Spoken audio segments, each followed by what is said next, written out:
I'm looking forward to seeing you this weekend as we gather to worship an incredible God who, through the death and the resurrection of Jesus, has given us victory over sin, over sickness, and even over death itself. And so has given us a victory that allows us to approach life in this world without fear. Certainly not because we are somehow immune to disease or immune to death, but because we have victory even over death through Jesus. And so as we think about the fear that surrounds us right now, I'm going to give you some things so you know what to expect when you come to worship this weekend. And I'm going to refer you to the other video if maybe you shouldn't be in worship this weekend. That includes if you have any symptoms of a respiratory disease, you should not be in worship and you should go to a doctor. Not only should you not be in worship because of the fear that you might share your germs with someone else, but also it would be a distraction to those who right now are going to be gathering for worship, but with such an awareness of COVID-19 in our society. And so watch the other video if you're in that category. If you are somebody who is at high risk for COVID-19, watch that other video and then stay home this weekend. Give me a call if there's something that Pastor Chris or I can do for you. If you'd like a visit, we're both absolutely willing to do that.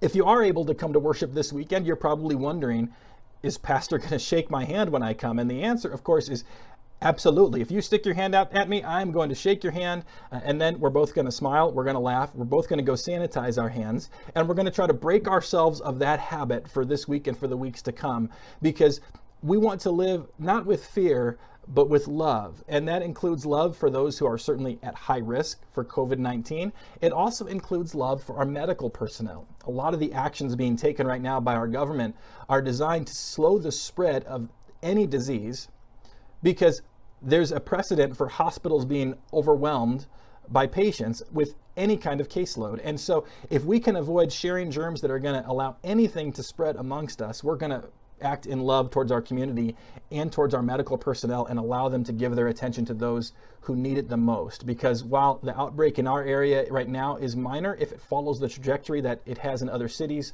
it is likely that soon our hospitals could be threatened with an overload of cases. And so we're going to do our part to try to limit that. That means there's also going to be some other changes at Trinity. We're going to pull some things off of the calendar where we would be gathering a larger group together that are outside of worship. So there will be no T3 this weekend, but we are still going to have our worship service on Sunday. We're also going to have our worship service on Wednesday. Now, my encouragement to you is to not come to both. And I know for some of you that's strange because you've been doing that since you were a kid. In Lent, you came on Wednesdays and you worshiped on Sundays. I'm going to encourage you to choose one or the other. And by doing that, we'll spread our community out. It'll help us to slow the spread of the germs in our community, and it'll be an act of love for our medical personnel. Now, I don't want you spending less time with God.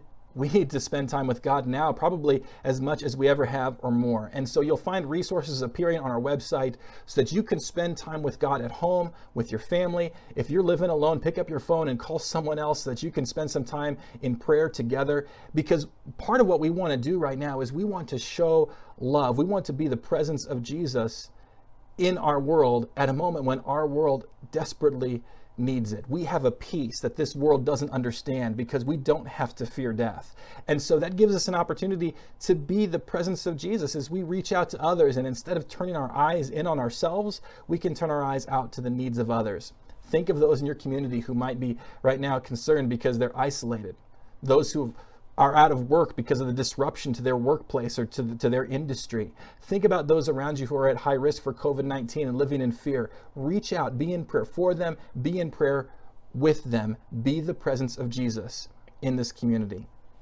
Watch our website because there are going to be a number of shifts to our schedule. We'll get those posted as quickly as we can, but I can't promise we'll be ahead of everything because this is a complicated place and there's a lot for us to think through. So watch our website and we look forward to walking with you through these next couple of months as we recognize that God holds this whole world in his hands and we are his people right now, not only for our benefit, but for the benefit of those around us. I look forward to seeing you this weekend.